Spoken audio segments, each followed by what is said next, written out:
guys, and welcome back to Blackpack Homestead. My name's Morella. My husband and I homestead here in western North Carolina on a little less than an acre. And it is raining here today, and my husband's opening the door. It is raining here today, and this is part of Isaias. And I still need to go to the garden and check out my tomatoes. I know it's raining, but I don't want those rabbits to eat them. And I'm going to talk to you about Vlogust. I was watching Life on Beagle Road, and they did Vlogust last year. I enjoyed watching their Vlogust. I'm a day late, but I figure it doesn't matter, just as long as I try. Even if it's like a 6-minute video, I'm going to post every day of August and the first day of September to make up for the first one that I missed. Alright, today's the 3rd of Vlogust. So let me show you what is on our front porch right now that I did not get to show you in the last video. So, I tried to do a little bit of container gardening. I had totally planned to film that and show you how you can grow a lot of things in containers on your front porch or a balcony or a patio or wherever you have space to put some kind of planter. So I went and I purchased excuse me, these terracotta pots, okay? And I have a ground cherry in that one. We're harvesting ground cherries now.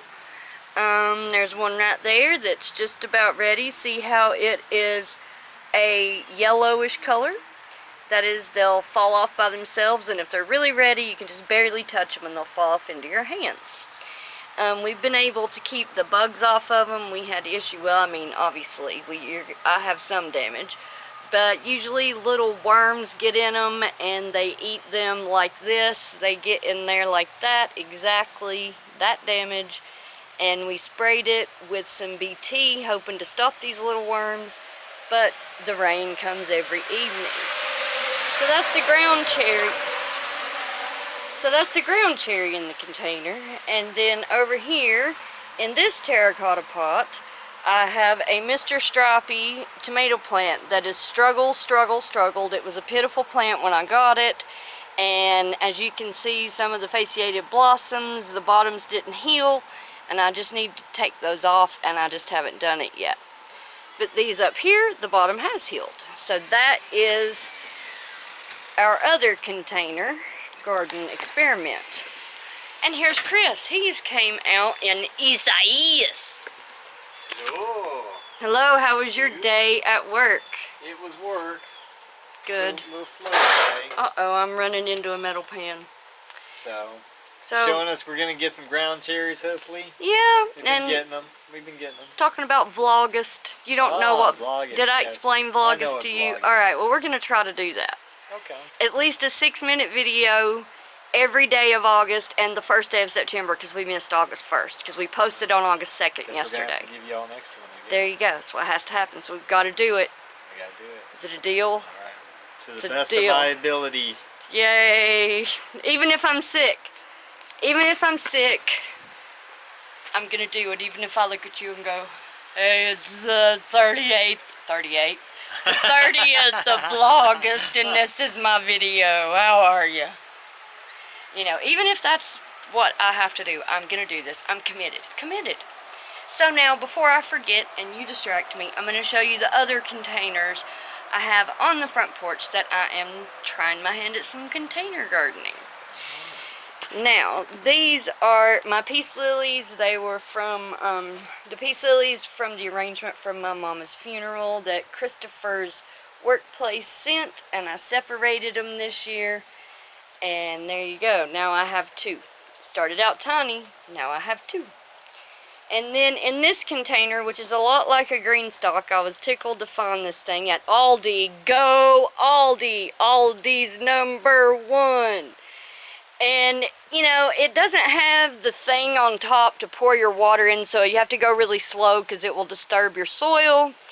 But I have some dill planted here growing, and some parsley, and a bush bean, and some purple basil, and some more of the lettuce leaf basil that's growing in the garden. A little bit more parsley growing. A spearmint that I didn't it fell out of the bundle to dry, and I just stuck it in here, and it's alive. It's very leggy, but it's alive. And then another bush bean right there. And over there is my small container that I grow in every year some sort of herbs. So there you go. That is, oh, and if you want to count that, that's the lilac off of my mother's lilac bush. But that is, sorry Christopher, that is the containers on our front porch. It's my first time trying to grow things in containers. I usually put everything in the ground. And I do have a raised bed that you don't know about that's made out of a shipping crate from his work. And if I remember, I'll show that to you. We did a little hugel culture thing. How do you say that? With a bale of straw. Right. And we conditioned it with some rabbit poo and rabbit urine and let it sit for a month till it started to grow grass, so we knew it was safe to grow in. And then I put it in the bottom of the container and I put soil on the top, and I tried to grow beets, rutabagas, and carrots. Carrots failed terribly. Still have some beet greens, no beets, well, little beetroot, and rutabaga greens, but no rutabaga. And I have 2 tomato plants in there where the carrots didn't sprout. So there you go, containers, trying something new. So, let's go down to the garden and see if that dang rabbit has done more damage. I need my basket. Alright, let's get our umbrella so you guys can stay dry, because Isaias is among us. Chris has no shoes on. Oh, Chris does have shoes on. I thought he was shoeless. Do you want to get under here? No, I gotta take care of animals. Oh, okay. Well, I'm going to go this way so I don't slide up and kill myself on the steeper hill. Because, you know, sliding up or down, whichever way, it ain't good. See, I had the baby today. And everything went well with her. Oh, look! My cucumbers are almost over the top of the trellis. Yay, yay, yay. So here's the garden as we come up to it. As we come up to it, the mammoth sunflower is hanging its head, probably due to wind and rain more than it being ripe. But it does look like some bird has already picked at it. Look at that. Okay, there you go. Let's see if my tomatoes are damaged. Oh, looky, looky, looky. Got some nice mortgage lifter action going on there. Those guys are still green. And then we got some random I don't know tomato. Still thinking it may be a Dr. Wychees because it looks really orangey. But there you go. That's what's blushing today. It is extremely, extremely tempting to take those guys because of the rabbits. But they're just barely pink, so I'm going to leave them. And then over here, I'm going to hook this umbrella up here if I can. There we go, look at that. Look at that, we have an umbrella over us. But I am going to take these. This is the ones I showed you yesterday, so I'm going to take the ones. I'd like to just cut this whole run. You see what I'm saying? But those 2 are really green. Should I just leave the rest of them and take that one? No, I'm just going to leave them all because these are blushing now. Let's look at our cucumbers. Here are the cucumbers. They get really more orangey than that, I've noticed. That one's kind of orangey, but not really. Oh, I forgot. I was under an umbrella for a minute and now I'm not. That one doesn't look too ready. I don't think I have any more ready. I picked a bunch the other day. Yesterday, I do believe. But that little cluster that is so beautiful right there, those are close. That one's really close. But I think I'll leave it till tomorrow. So yeah, that's what's going on in the garden. Go over here and look at this little squash we looked at yesterday. And see if I can throw an umbrella down. And see and see if it's big enough. And the rabbit, an apple, must have fallen off of the apple tree because the rabbit ate an apple too. But I don't see any more apples on the ground. Of course, if there were apples on the ground, they would have already eaten them. All right, my friends, we're gonna get in a squash. Let's see, is it ready? Is it ready, ready, ready, ready, Freddy? Yep, I believe that one is ready today. Look at her, how beautiful. Beautiful. So I'm gonna sit you over here under the umbrella while I harvest this squash. Whoops, I'm gonna show my rear end. Look, Chris is getting the eggs out of the tractor. Look how beautiful. That's very unique for a quail egg. I don't know if you can... That's what a typical egg looks like. Yeah, this is a typical egg. And that is a unique egg. Yeah, it's pretty cool. Yeah. Sweet. Alright, let me go grab my basket and my little snips, and I'm gonna harvest the squash.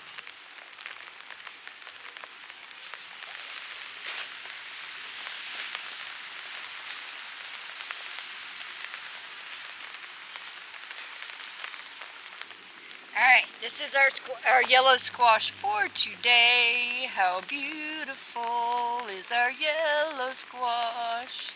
It's like a goose. Quack, quack.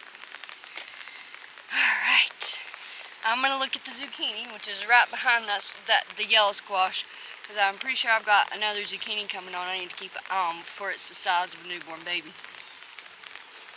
Oh, that zinnia opened today. I'll show you that in a minute.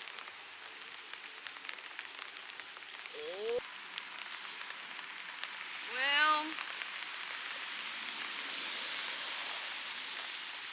I don't know if this is a squash borer or what, but I think I see the culprit inside, so let's cut and see if we can find him. It's definitely bored a long way.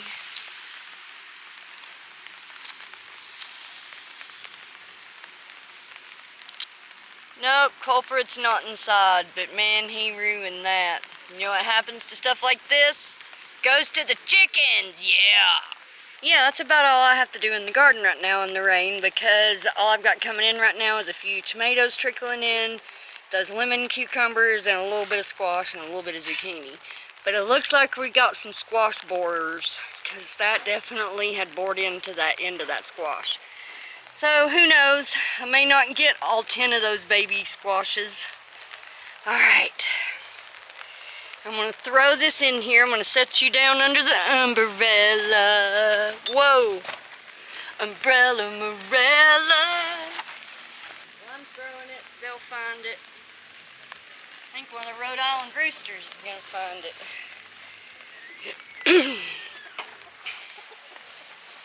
Oh, they don't like this umbrella at all. They don't like this umbrella. I think that's why they won't come over here. So let me move over here.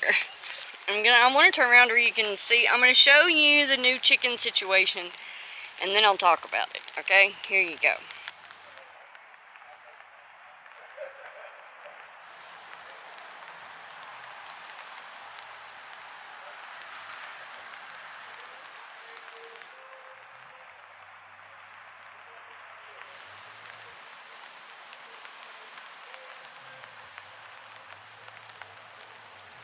Okay, so now that you have saw the new chicken habitat, I'm going to tell you a little bit about it. So, basically, I wanted a chicken area that would be to where I could walk in it, and I could hang out with the birds and take Hattie Ruth in there and, you know, let her really see the chickens and be with the chickens for the first time.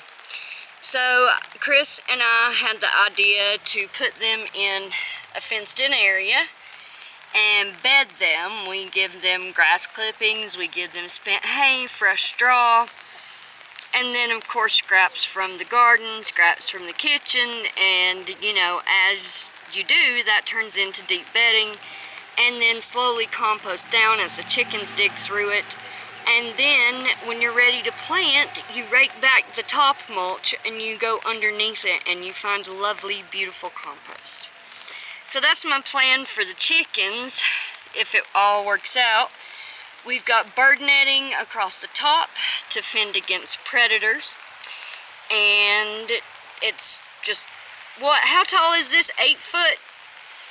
About 6 foot to 7 foot. Okay, so about 6 foot tall fencing with bird netting over it, and then we just put their chicken tractor in there for the coop. You know, they're used to that. They have their roosts. They have their food feeder that hangs inside there, and so that's how it works. And you see, this is a new operation. There's not a ton of bedding yet because they killed out most of the grass first, and we just keep adding to it as we go. And if you have questions about where the heck did we get Rhode Island Reds, I mean, you know, I had Silkies, right? I had Silkies, right? Yes, I did. I do. But Chris's brother works for the post office, and evidently someone ordered about 40 Rhode Island Reds straight run, and the post office called them many times, and it had been 3 days, nobody came to pick up the birds, so the post office said, you know, if you want to take some home, you know, to a good place, take care of them, have at it. So he called us, and he had 4, and he gave us 4, and they turned out to be 2 hens and 2 roosters. So the roosters will be 6 months old in October, and that is when we will harvest the roosters, because Crowbar doesn't need any help. Crowbar is a great, gentle, sweet rooster. He's nice, he's never attacked anybody, and he's good to his girls. So want to keep Crowbar going as long as we can. So we're going to harvest the 2 roosters. Now, those of you that have been with us for a while will wonder if we have named these Rhode Island Reds along with the movie that we named the Silkies. Well, as a matter of fact, yes we did. The 2 hens, one is Bammon and the other is Tergasso. Those are 2 of the aliens' names in Lost Skeleton of Cadavra. And then the 2 roosters, one is Ranger Brad and one is Dr. Fleming. Now, those 2 characters in this movie, Lost Skeleton of Cadavra, spoiler alert, they die. So we chose those names for the 2 roosters because they are going to make the ultimate sacrifice and fill our freezer. So yeah, so they all have names that go along with the Lost Skeleton of Cadavra. If you have any questions about those roosters, the chickens' names, just comment down below and I'll fill you in. Well, that's going to be about it for this video. Say goodbye with Chris over there working on the quail. Told you he was the workhorse of the farm. Love my quail. Yeah, you do. Yeah. Well, one down for Vlogust, I guess. Yep, well, second one for Vlogust. And that is a wrap for our second video in Vlogust. Pray for us that we can get this done because we're not the best at posting on a schedule at all. So maybe this will help us get back in the groove. You got anything to add, sweetheart? God loves you. Yes, he does. And thank you for watching.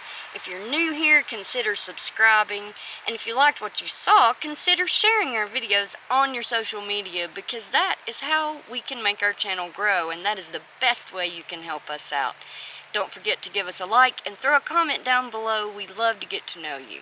We'll see you here tomorrow at Blackpack Homestead. Take care and God bless. Bye-bye.